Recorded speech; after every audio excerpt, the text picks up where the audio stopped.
Bom dia, irmãos. Que a graça e a paz de nosso Senhor Jesus Cristo sejam abundantes em suas vidas.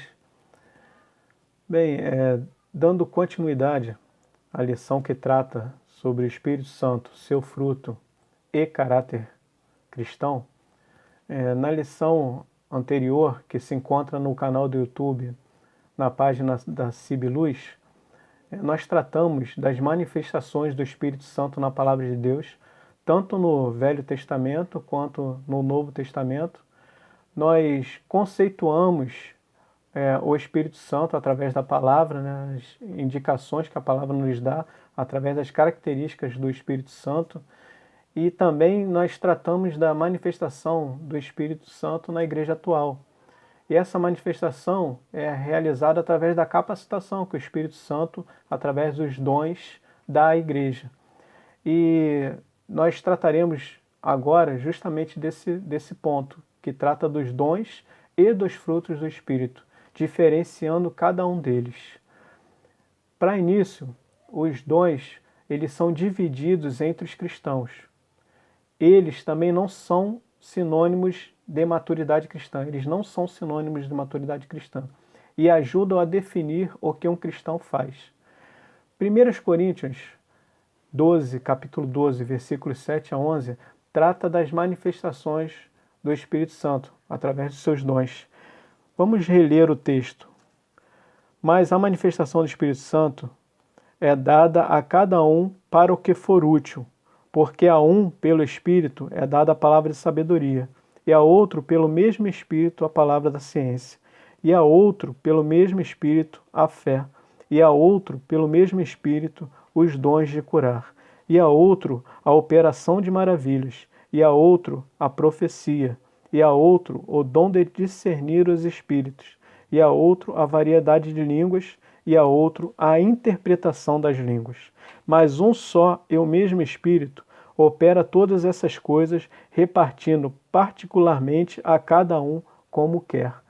Então, os dons do Espírito, eles são repartidos entre os cristãos. Não há um acúmulo, não há um cristão que comporte todos os dons, a não ser o que foi perfeito, o Senhor Jesus Cristo. Mas os cristãos, nós cristãos, nós não comportamos todos os dons. E esses dons, eles são repartidos para o que é útil ao crescimento do reino de Deus, para o que é útil para o crescimento da igreja do Senhor Jesus. E esse dom, ele não é sinônimo de maturidade espiritual. Como exemplo prático na própria palavra de Deus, eu gostaria de trazer o exemplo de Jonas, o profeta Jonas. Ele tinha o dom da profecia, e Deus incumbiu ele de uma missão. E ir a Nínive e pregar a palavra, para que eles se arrependessem, para que eles se convertessem dos seus maus caminhos. E ele, por temer a própria vida, que já demonstra uma falta de maturidade espiritual, ele foi para um outro caminho. Ele não foi de início para o cumprir da missão, ele não foi cumprir a missão. Ele se desviou da missão. Isso demonstra uma imaturidade espiritual. Primeiro, por desobediência. Segundo, por não confiar em Deus como deveria. E terceiro, por achar que poderia fugir da face de Deus. E nós sabemos que ao final da história, ele cumpriu a missão e a cidade toda se converteu. Mas eu gostaria de trazer esse exemplo justamente por indicar que o dom não é sinônimo de maturidade espiritual. E agora vamos tratar dos frutos. Gálatas 5:22 nos traz os frutos do Espírito. Eu estarei lendo aqui. Mas o fruto do Espírito é amor, gozo, paz, longanimidade, benignidade, bondade, fé, mansidão, temperança. Contra essas coisas não há lei. Então, os frutos já é diferente dos dons. Por quê? Porque os frutos é necessário que todos eles estejam inseridos em nossas vidas. Porque é uma característica do Espírito. E o Espírito que habita em nós, pois somos templos do Espírito Santo de Deus, ele demonstra em nós esses atributos que são próprios dele. Então, todo cristão deve ter todo o fruto do Espírito. E, como consequência normal e esperada do crescimento, da maturidade e da semelhança com Cristo e da plenitude do Espírito Santo na vida de todos os crentes.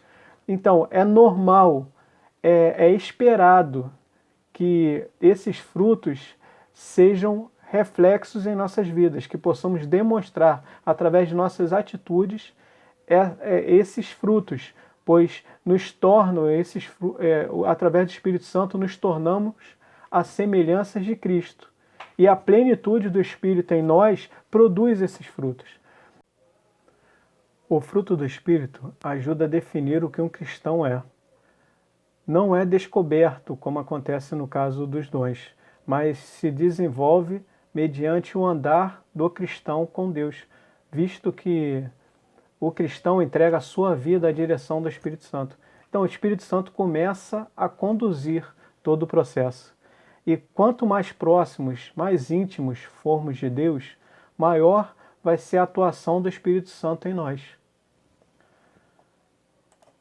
O fruto do Espírito Santo. O Espírito Santo, ele se desenvolve em nós, ele desenvolve em nós um caráter semelhante a Cristo, um caráter marcado pelo fruto do Espírito. E como esse fruto cresce? Salmo capítulo 1, versículo 2, 3, nos dá algumas coordenadas em relação a como cresce o fruto do Espírito. Assim nos diz a palavra do Senhor.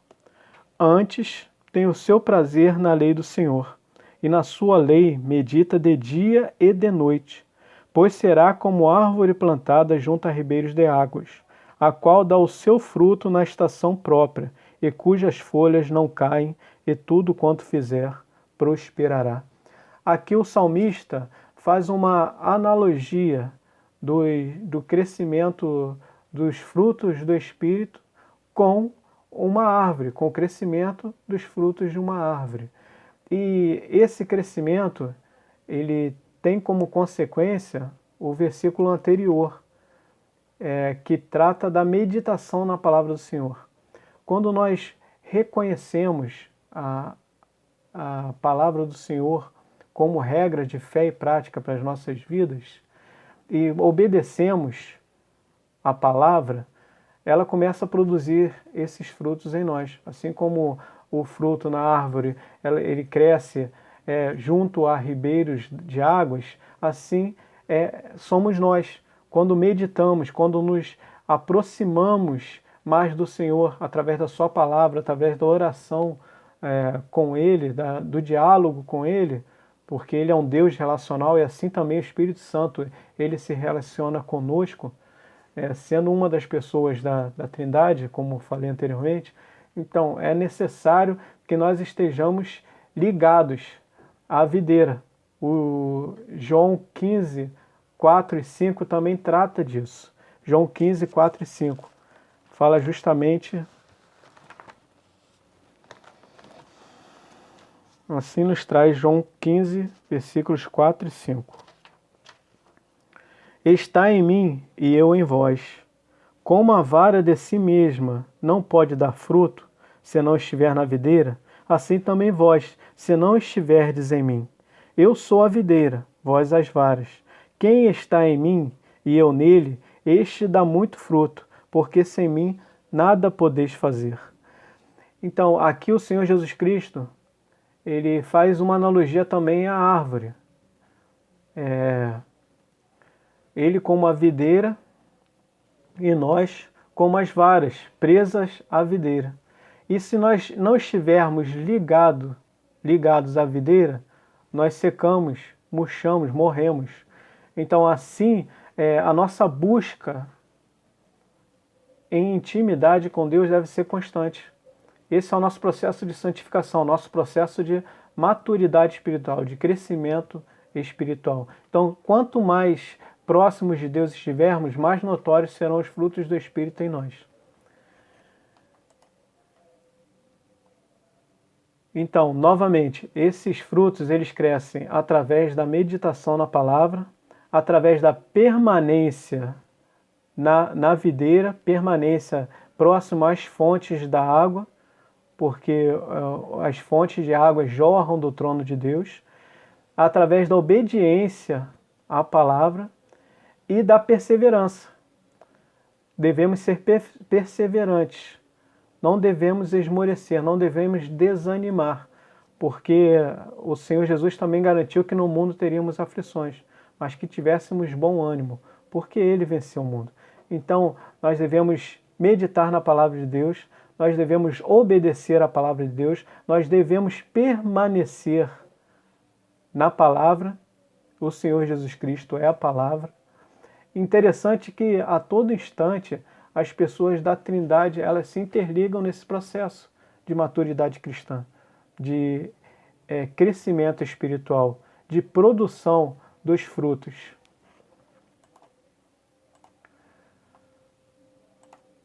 E o fruto do Espírito, ele foi dividido pelo pastor Billy Graham em 3 categorias.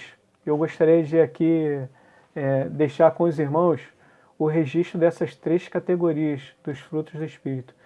Ele colocou amor, alegria e paz no relacionamento direto com Deus.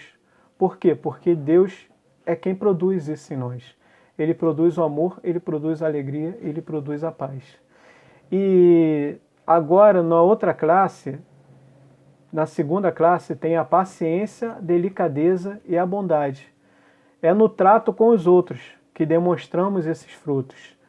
Nós demonstramos paciência, delicadeza e bondade para com os outros. E o terceiro grupo, a terceira classe, é fidelidade, humildade e domínio próprio. São atitudes e ações do nosso eu.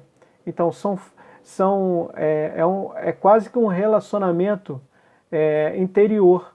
Nós devemos nos policiar quanto a esses frutos, para que nós sejamos humildes, nós sejamos fiéis e nós tenhamos domínio próprio.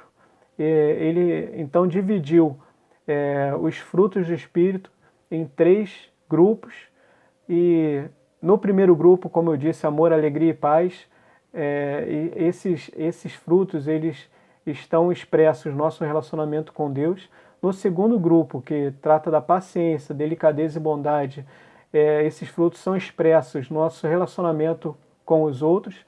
E a fidelidade, humildade e domínio próprio é o nosso policiamento, para que não deixemos de ter tais frutos. É o nosso relacionamento com o nosso ego, com o nosso eu, através do freio do nosso eu, do nosso ego.